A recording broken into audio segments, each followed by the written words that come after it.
Hello, friends and colleagues, friends of the THEO 102 I Believe course with almost all of the freshmen in it. My name is Brian Doak. I'm one of the directors for this course. Dr. Leah Payne is the other course director, and we have a teaching team of about 33 people teaching in the course. We have 519 students in there. We have a teaching assistant undergraduate staff of another 7 students, and so it's the biggest class that's going on. We have about a quarter of the undergraduate student body in one class. We meet in person every Monday and every Friday, and we have a section meeting as well in the middle of the week with a thematic lecture on Monday, and then a debate or a panel on Friday, and then a section of maybe 15 to 20 students that meets in the middle of the week. So that's our basic course structure in case you didn't know about that. We're making this video just to kind of tell you how we're continuing the course. And there are 2 things that we did that we think are helping us, and it's definitely a lesson to be learned for us for the future. One thing is that our course was, from the very beginning, digital friendly. And I guess this is kind of like not so much a piece of advice or an actionable step at this point. It's just a big I told you so for ourselves, to just pat ourselves in the back a little bit, to say we just knew that this is really a really important thing to do, to have classes that are digital friendly, to have classes that move seamlessly across boundaries of in-person and digital experiences, large group and small group. And some of that stuff was just stuff that we didn't really think prophetically about in advance. It's just stuff that we had to do in order to make the class work for ourselves from the get-go. So we had a course website right away. We had a lot of links to various things. We made a decision early on that we were going to make a podcast of the course lectures and panel discussions or debates. And so that's already, we already have that entire catalog, and we just kind of keep that running now. We have already been working in video communications to the students for big announcements and things like that. We've already had all of the lectures recorded on video, and we have a YouTube page, and so our channel. And so given that fact, we're able to kind of just keep doing the things that we were doing.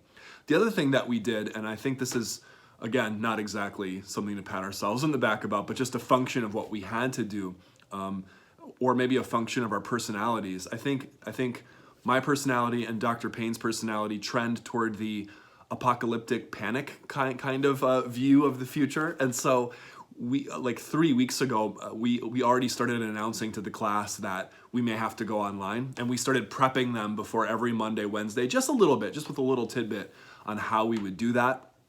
Namely, that we were going to continue, that we were going to finish the course, that we were still going to be providing the lectures and the elements. And so we started prepping the class for that literally about 3 weeks ago, when some of this stuff started to get a little bit more concerning. And so that helped. Glad that was the right decision. Otherwise, we probably would have looked like crazy people. So anyway, I guess in some ways, what we're doing is just continuing kind of what we were doing before. And we're continuing it in a way that we already told students about. So that helps. At any rate, it seems like in a lot of ways the biggest battle that we're fighting in the THEO course and probably across the university is an emotional one. It's a psychological and emotional contest to basically say to students, we're still here, we're still doing this. Very little has changed. We're still here, I'm still here, but we're dealing this way. I would also encourage everybody not to underestimate students' ability to connect through videos and through online pieces. I think a lot of us who are older, let's say over 40, have just like an inborn suspicion of online elements, or that's not really real, or if you text something to somebody, somehow you also have to say it because it's like you didn't really say it when you texted it or something like that. And I have to say that I don't think our 18, 19, 20, 21, 22-year-old students in the undergrad, I don't think they see the world this way. They see online interactions as more real than we do sometimes. So don't underestimate their ability to take that in and see it as real, and don't underestimate your own ability to provide it and to be real and to be known through that format.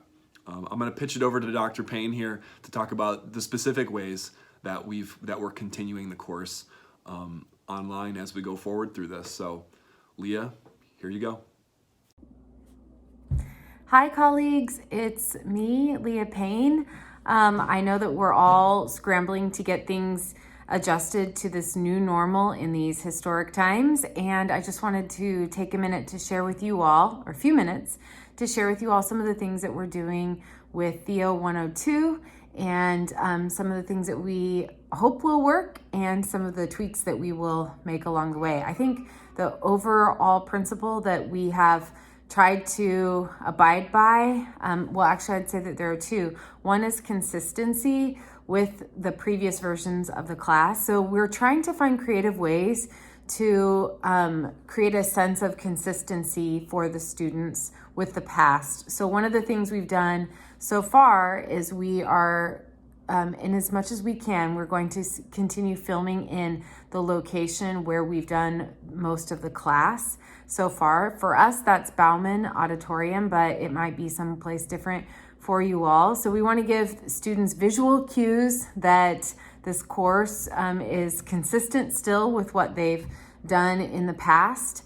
And we're continuing to do some of the same assignments, although we are adapting them a little bit. So for example, we had an in-class assignment that we called a reaction paper. Now we're calling it a reaction paper quiz because we're using, instead of having the students write on pieces of paper, we're having them do short foxtail quizzes that are basically covering a lot of the same kind of material that we would have covered in class. So we're going for consistency there. We're also trying to create, or we're trying to do all the same rituals that we did in the class when we were in person on videos. So Brian may have shared this with you already, but we're using YouTube to create video versions of the class, and we're going to continue doing that. We meet together on Mondays and Fridays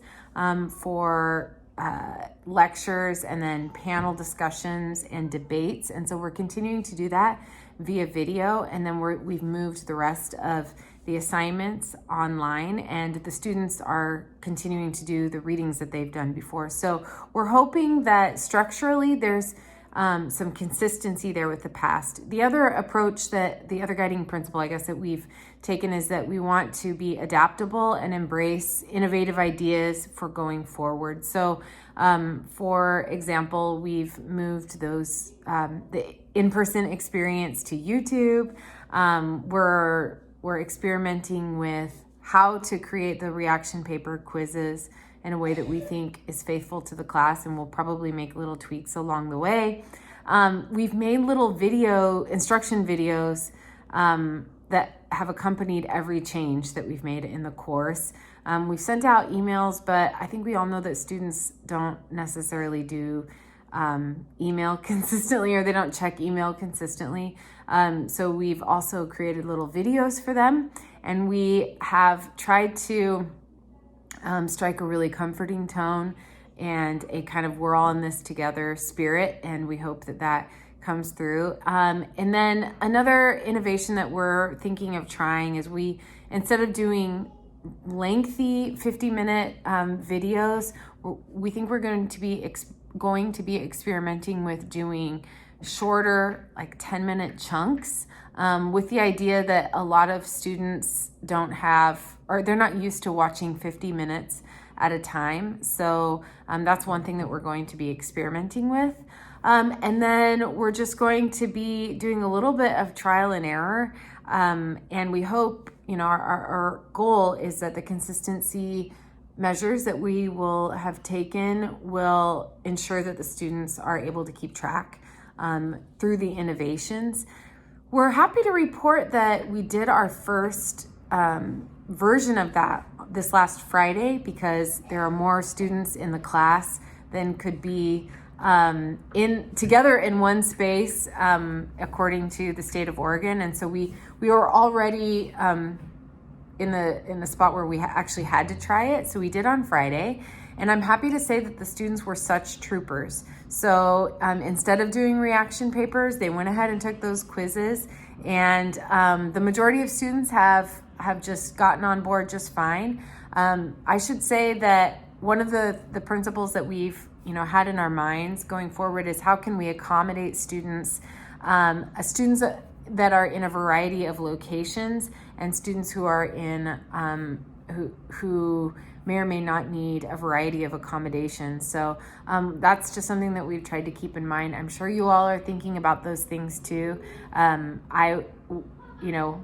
We're all in this together. I look forward to learning from you all. So if you have any additional ideas, feel free to let us know. I think that even though this is a really difficult time and that there's a lot at stake, I think that these are the kinds of times, they're certainly difficult and they're certainly challenging, but I think that they can also be moments in time that we look back on and we think, hey, we learned something that's really valuable that we want to carry forward into the future. So we're on the lookout for those in this class, and I'm sure you are too.